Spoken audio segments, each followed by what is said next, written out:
Hi friends. பெண்கள் cricket உலகக்கோப்பை 2025 இந்திய மகளிர் அணி 7 முறை உலகக்கோப்பையை வென்ற ஆஸ்திரேலிய அணியை தோல்வியை சந்திக்க வைத்துள்ளது. ஹர்மன்பிரீத் கவுர் தலைமையிலான இந்திய பெண்கள் கிரிக்கெட் அணி முதல் முறையாக உலகக்கோப்பையை வென்று புதிய உச்சத்தை தொட்டவுடன் அகிலமே மிகவும் தித்திப்பான உணர்வுகளோடு மகிழ்ச்சியால் கொண்டாடியது. 13வது பெண்கள் உலகக்கோப்பை போட்டி கடந்த செப்டம்பர் 30ஆம் தேதி இந்திய மண்ணில் தொடங்கியது. நவி மும்பையில் உள்ள டி.ஒய். பாட்டீல் ஸ்டேடியத்தில் நேற்று முன்தினம் நடந்த இறுதி ஆட்டத்தில் யார் வெற்றி பெறப் போகிறார்கள்? 2005, 2017ஆம் ஆண்டுகளில் நடந்த இறுதிப் போட்டிகளில் வெற்றி வாய்ப்பை நழுவவிட்ட இந்தியாவா, இப்போது முதன்முறையாக இறுதிப் போட்டிக்கு வந்திருக்கும் தென்னாப்பிரிக்காவா என்று உலகமே வியந்து பார்த்து கொண்டிருந்தது. பரபரப்பான ஆட்டத்தில் இந்திய வீராங்கனைகள் நெருக்கடியை சாதுரியமாக கையாண்டு 52 ரன்கள் வித்தியாசத்தில் வெற்றி பெற்று 52 ஆண்டுகால கோப்பை இயக்கத்தை தனித்திருக்கிறார்கள்.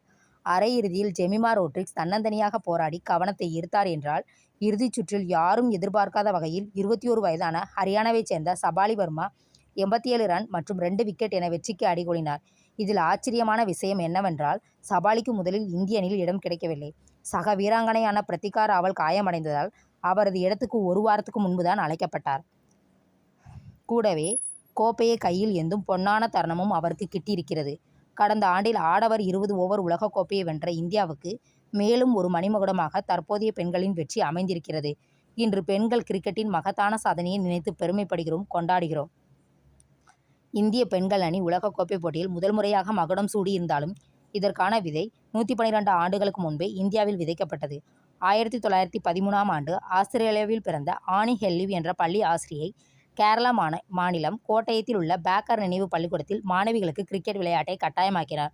அப்போது அவர் 100 ஆண்டுகளுக்கு பிறகு ஆஸ்திரேலிய பெண்கள் கிரிக்கெட் அணியை இந்திய பெண்கள் கிரிக்கெட் அணி தோற்கடிக்கும் என்று நினைத்து கூட பார்த்திருக்க மாட்டார்.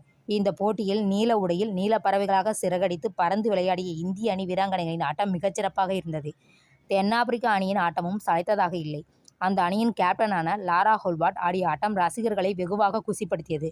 அரையிறுதிப் போட்டியிலும் சதமடித்த கையோடு இறுதிப் போட்டியிலும் 101 ரன் எடுத்து தனது 11வது சதத்தை வெற்றிகரமாக எட்டினார்.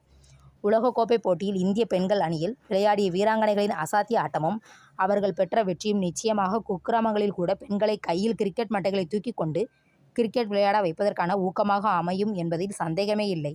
இந்தியாவுக்கு பெருமை தேடித்தந்த நமது பெண்கள் அணியின் வெற்றி சாதாரணமானதல்ல. 7 முறை உலகக்கோப்பையை வென்ற ஆஸ்திரேலிய அணியை தோல்வியை சந்திக்க வைத்துள்ளது. ஒவ்வொரு இந்தியனுக்கும் பெருமை அளிக்கும் இந்த வெற்றி உலகையே பாராட்ட வைத்திருக்கிறது. தேங்க்யூ.